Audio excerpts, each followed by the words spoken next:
الحمد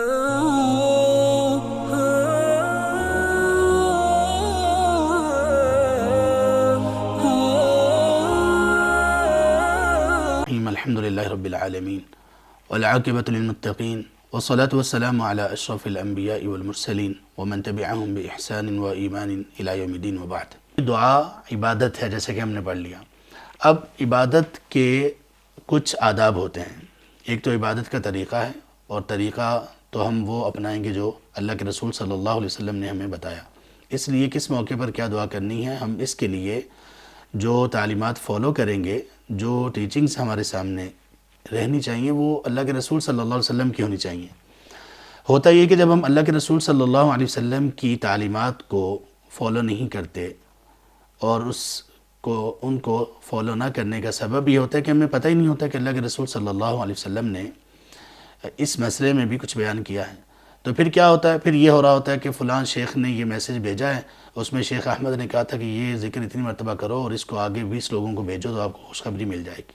پھر کوئی یہ کہتا ہوا نظر آتا ہے کہ یہ فلاں ورد ہے، مجھے خواب میں زیارت ہوئی اور اس میں مجھے یہ بتایا گیا تو آپ لوگ بھی یہی پڑھو۔ پھر کوئی یہ کہتا ہے کہ اذانیں دینا شروع کر دو، پھر کوئی کہتا ہے کہ یہ کرو وہ کرو۔ یہ تمام چیزیں تب سامنے آتی ہیں جب ہمارے سامنے اللہ کے رسول صلی اللہ علیہ وسلم کا اسوہ ہوتا ہی نہیں ہے۔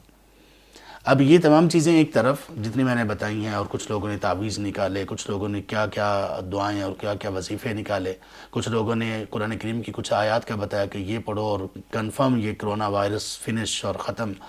یہ سب چیزیں ایک طرف رکھیے۔ دوسری طرف اللہ کے رسول صلی اللہ علیہ وسلم نے ہمیں پہلے ہی گائیڈ کر دیا ہوا ہے۔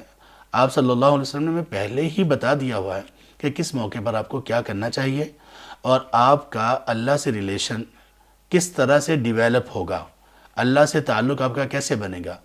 دیکھیے، عبادات کے ذریعے سے اللہ کے ساتھ کنیکشن ڈیویلپ ہوتا ہے، اور اس میں بھی دعا بہت بڑی چیز ہے۔ اذکار بہت بڑی اہمیت رکھتے ہیں، تو اس لیے ان کو اپنی زندگی کا وتیرہ بنائیے۔ اور جب ہم ذکر اور دعا کی طرف آ گئے ہیں تو پھر اب ہمیں یہ چاہیے کہ ہم یہ جاننے کی کوشش کریں کہ ذکر یا دعا، ان کے آداب کیا ہیں، یہ کیسے ہمیں سکھایا گیا۔ شرائط ہم نے پڑھ لی، شرائط کے بغیر تو دعا قبول ہی نہیں ہوتی۔ شرط کا مطلب ہی یہ ہے کہ وہ چیزیں دعا میں جن کا خیال رکھا جانا اس قدر ضروری ہے کہ اگر وہ نہ ہوں گی دعا میں، ان کو ملحوظ خاطر نہ رکھا گیا تو دعا قبول ہی نہیں ہے۔ اب یہ ہے کہ کچھ اور آداب بھی ہیں شرط کے علاوہ۔ وہ کون کون سے آداب ہیں؟ ان میں سے کچھ جو اہم آداب ہیں ان کا بھی ہم ذکر کریں گے۔ تو ان آداب کو آپ اس اعتبار سے سیکھیے کہ جب بھی آپ دعا کریں تو یہ تمام چیزیں آپ کی دعا میں ہونی چاہیے۔ پھر انشاءاللہ آپ دیکھیں گے کہ دعا کس طرح سے اللہ کے ہاں آپ کی عبادت بھی بنتی ہے، اور کس طرح سے آپ کو سکون اور اطمینان دیتی ہے۔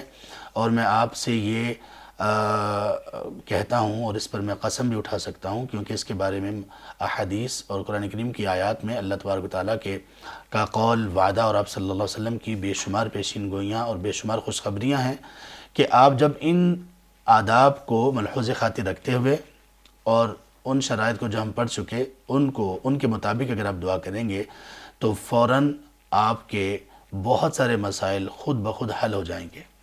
آپ کو فوراً اطمینان ملے گا۔ جتنی بھی آپ سختی میں، تنگی میں، جتنی بھی سخت صورتحال ہوگی، کسی بھی اعتبار سے ہو، وہ کسی بیماری کی وجہ سے ہو یا کسی اور وجہ سے، آپ کو ایک سکون محسوس ہوگا، اور انشاءاللہ آپ کے لیے راستے کھلنا شروع ہو جائیں گے، اور آپ چیزوں کو سمجھنا شروع کر دیں گے، اور آپ کو یوں لگے گا کہ ہاں واقعی جیسے میں نے اب کسی بہت بڑی شخصیت کو اور کسی ایسی جگہ پر اب میں نے بات پہنچائی ہے، یا کسی ایسے طبیب سے میں نے بات کی ہے کہ اس طبیب سے کوئی شخص ایسا نہیں ہے کہ جس کو شفا نہ ملی ہو۔ یہ وہ شخصیت ہے، یہ وہ ذات ہے کہ جہاں کوئی ایسا نہیں ہے کہ جس کو اس کے غم سے نجات نہ ملی ہو، اس کے پریشانی سے اس کو نکلنے کا راہ نہ ملا ہو، تنگی میں اس کو یہ نہ پتہ چلا ہو کہ کس طرح سے آسانی کی طرف جاتے ہیں۔ یہ تمام چیزیں خود بخود ڈیویلپ ہونا شروع ہو جائیں گی، اور ایک ایسی چیز، ایک ایسی بیماری، ایک ایسی وبا اور ایک ایسا روگ جو کسی مسلمان کو لائق نہیں ہے، جس کو ہم ڈپریشن کہتے ہیں۔ ڈپریشن کا مطلب ہی یہ ہوتا ہے کہ انسان اللہ تبارک و تعالیٰ کی رحمت سے مایوس ہو جائے، اللہ کی طرف سے آسانی سے مایوس ہو جائے۔ تو ڈپریشن تب آتی ہے۔ ذکر اور دعا اور ان کی شروط اور ان کے آداب کے مطابق آپ کرنا شروع کیجئے۔ آپ کی ڈپریشن، کوئی ٹیبلٹ نہ لیجئے، کوئی کچھ نہ لیجئے، آپ کی ڈپریشن خود بخود ختم ہونا شروع ہو جائے گی۔ لیکن ضروری ہے کہ دعاؤں کے یہ آداب آپ ذہن میں رکھیے۔